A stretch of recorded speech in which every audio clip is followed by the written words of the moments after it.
Okay, I'd like to create a sacred space and only connect with beings of the highest frequency, love, and light. So am I connected to my spirit guides?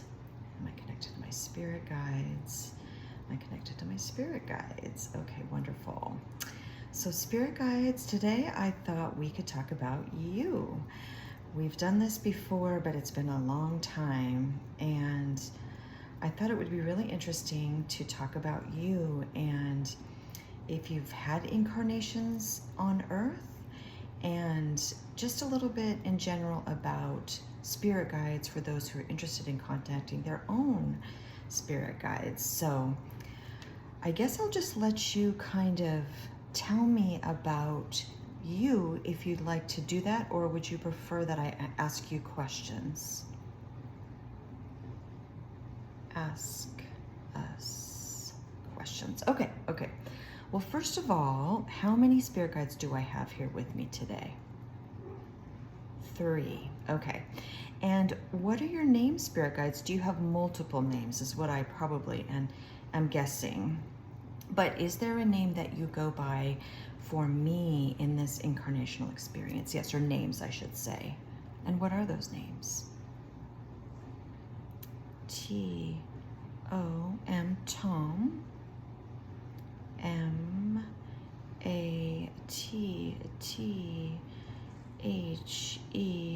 Matthew. S-E-R-E-N-A,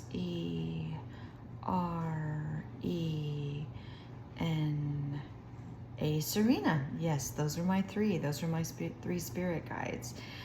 Okay, spirit guides. So thank you for answering that. I don't know. I'd love to know, well, first of all, have you had incarnations on Earth? Yes, okay. M-A-N-Y, many, okay. Can you give us an example of, maybe if one of you wants to step forward and give us an example of maybe a lifetime that you experienced on Earth? Maybe just tell us about it. Maybe who you were, the sex that you incarnated into, maybe what time period you existed. T-H-I-S, this, I-S is, T-O-M, Tom. Okay, thank you, Tom. So Tom, you existed on Earth. Did you exist as a male or a female? Female, okay. And can you give us your name in the incarnational experience? Yes. S-A-R-A-H, Sarah. Okay, and what time period in the earthly experience did you exist in?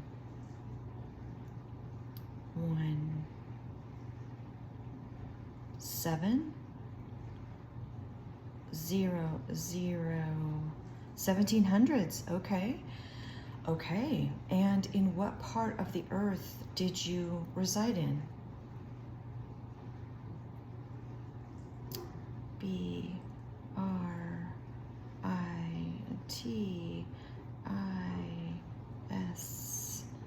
British.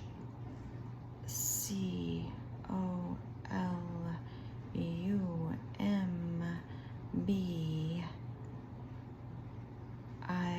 British Columbia. Okay, interesting. That's quite some time ago. And were you part of maybe an indigenous tribe? Yes, okay. Can you tell us any more about that experience, that incarnational experience? Maybe just anything at all. I-W-A-S was a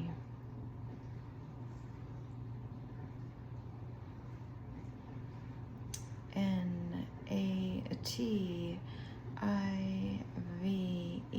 native. T-O-2, T-H-E, the, A-R-E-A, area. A-N-D, and. I-D-I-E-D, died. E-A-R-L-Y, early. I-N, in.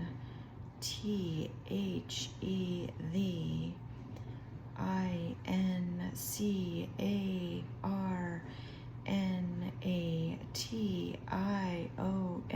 Incarnation. Okay, you're a native to the area and you died early in the incarnation. How old were you when you passed away?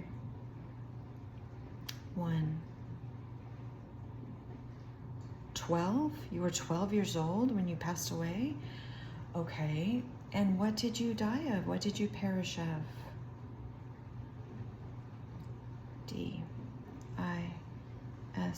DISEASE, disease.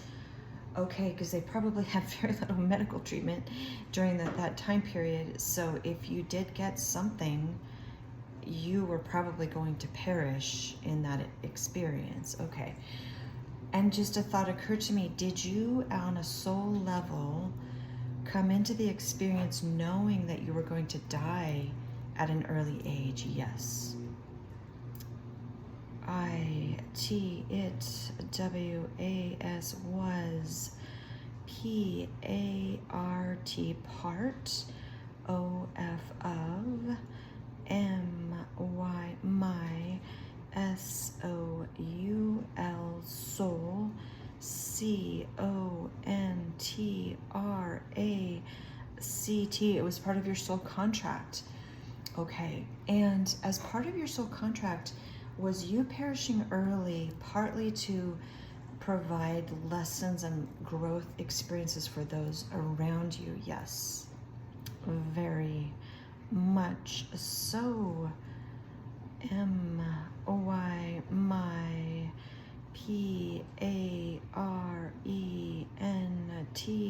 PARENTS parents. GRIEVE grieved. FOR MANY many. YEARS my parents grieved for many years. So that was part of their soul growth and expansion and understanding of love, I guess. Would that be accurate, Tom? Okay, how fascinating. Did you have siblings? Yes. Okay. IHAD had 3 siblings. I had 3 siblings. Did any of the other siblings pass during the time period? So it was only you who passed. Okay. I bet that was so difficult for your parents. I would think losing a child has to be one of the most difficult things you could experience in this earthly experience. Yes. Okay, thank you, Tom. Wow, that is absolutely fascinating. Have you had other lifetimes you want to share with us? Any other lifetimes you'd like to share with us? THIS, this, IS is, MATTHEW, AND I WOULD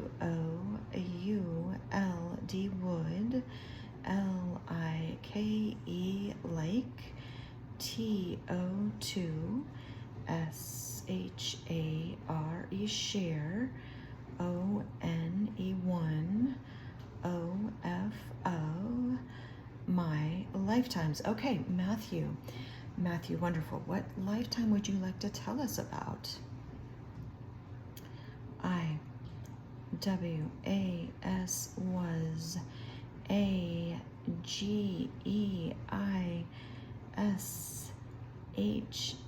geisha.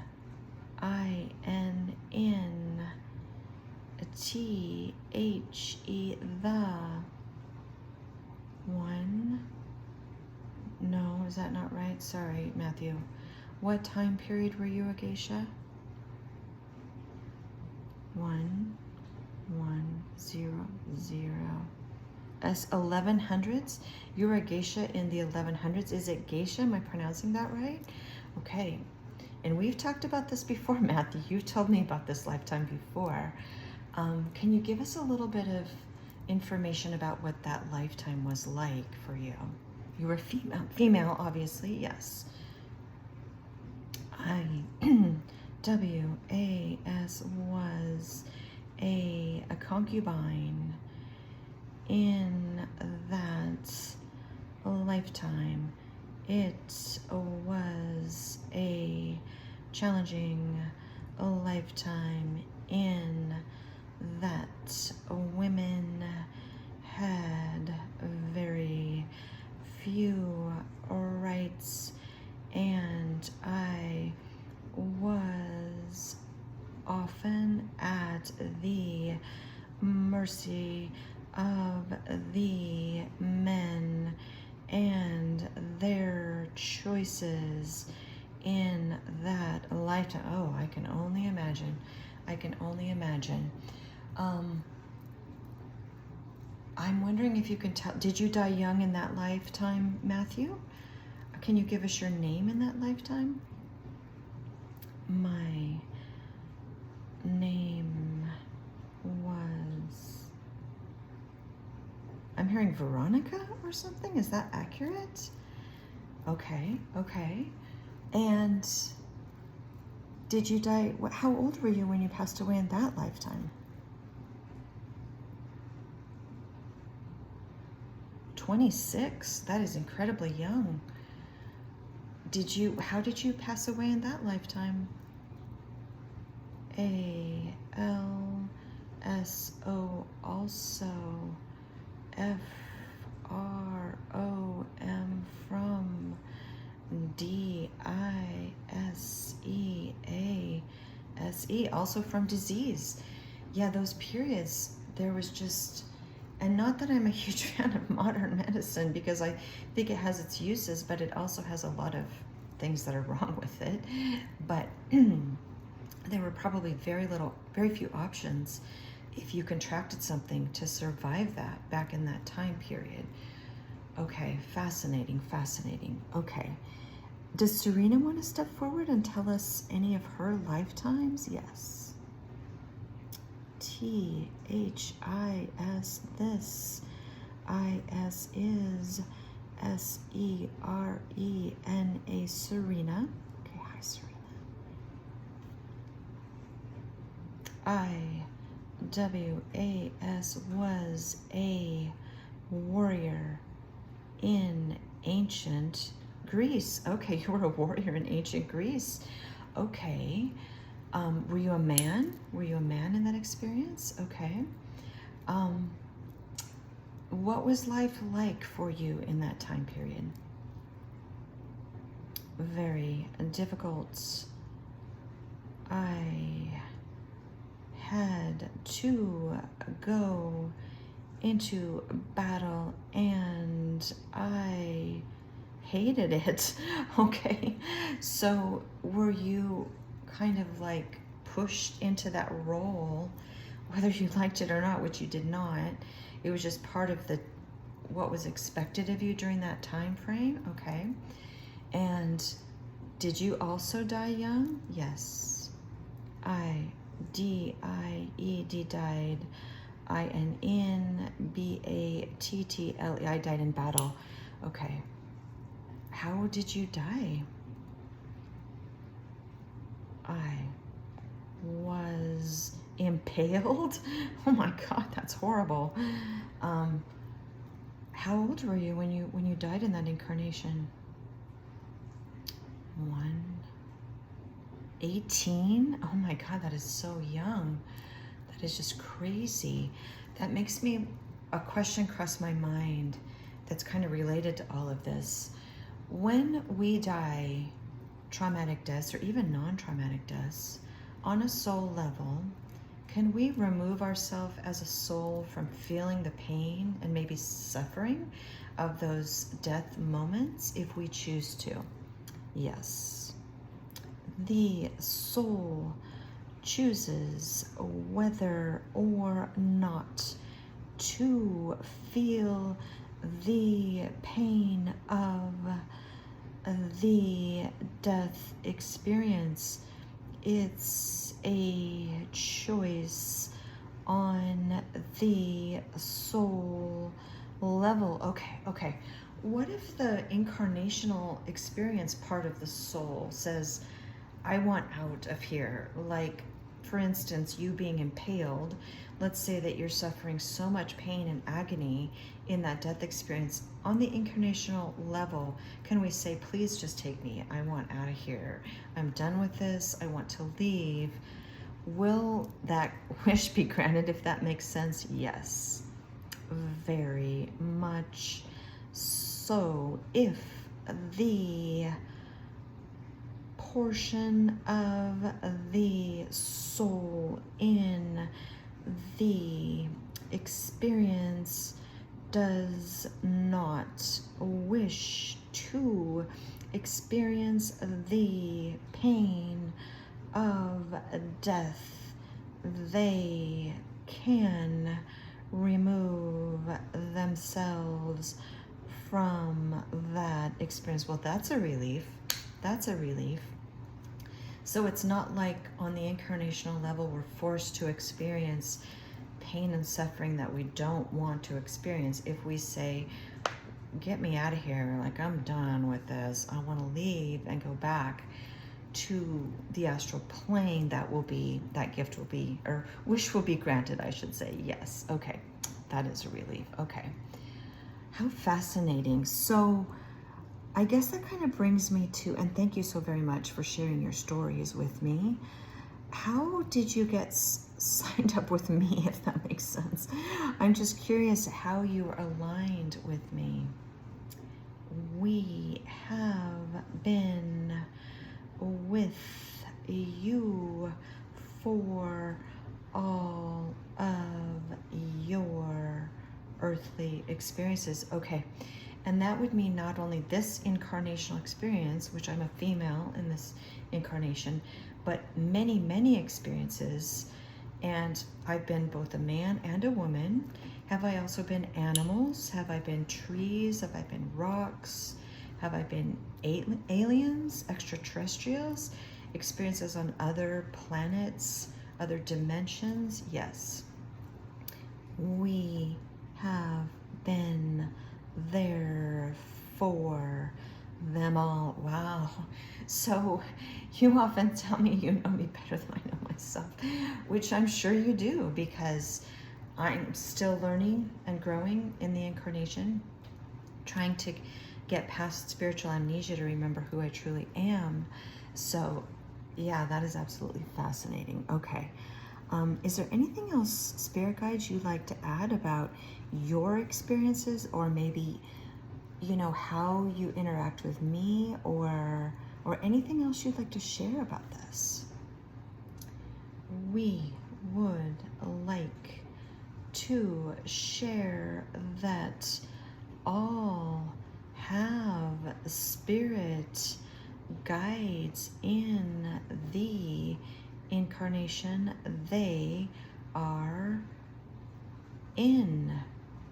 To connect, one has to choose to make that contact due to free will.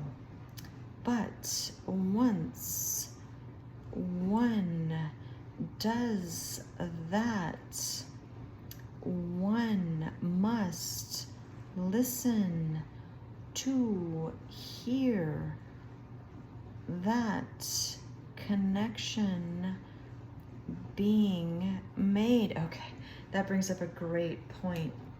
I think that was, or am I still talking to Serena? Because so often we are so absorbed with other things in our lives, just staring at our phones for one, or just a constant influx of in-stream of stimulation and thoughts and all of that, that we're not listening. We are not listening. And I totally admit I struggle with that too. So in order to connect, we have to quiet the mind. We have to listen. Because it can be quite subtle. I would have totally not understood what was happening when I'm getting contact sometimes had I not had my spiritual awakening. You have been giving me messages my entire life, And I had no idea what was happening until my kind of, I don't want to say trauma, it was somewhat traumatic spiritual awakening, where I opened myself up and finally heard you. I finally heard you and knew that there was another consciousness or group of consciousnesses connecting with me. We had a difficult time getting through to you. I know you did. I saw all kinds of signs around me. I saw the numbers on the clock infinitely. I saw streetlights going off. I just saw all these signs in my external environment, but I didn't know what it was. And so I just kind of blew it off as whatever. I don't know what this is, but I had no knowledge of spirituality, zero. It really took something big, and you've told me that so many times, to wake me up, and you finally got through to me. And can anyone come through to the understanding of who we are as spiritual beings and connect with their spirit guides if they just take the time to ask and listen? Yes, very much so. And as you like to say, things are ramping up and many changes are coming for humanity, and we recommend putting together a practice of meditation so that you are ready for what is to come. Okay, yes, absolutely. We need to find that connection, not just to our spirit guides, but understanding that we are source energy, and give ourselves the time to and silence to reconnect with that energy so that we can kind of process what's on the horizon for us. Okay, wonderful. Okay, thank you so much, spirit guides. I, for one, am so grateful to you. You helped me endlessly in this incarnation, and I'm just sorry that I didn't know you were there all those years before. So I'm sending you much love and gratitude for helping me and everyone during this experience. Is there anything you would like to add before we go? No. We love you, and we are so proud of you. Thank you, spirit guides. We'll send you so much love, and we hope to connect with you soon.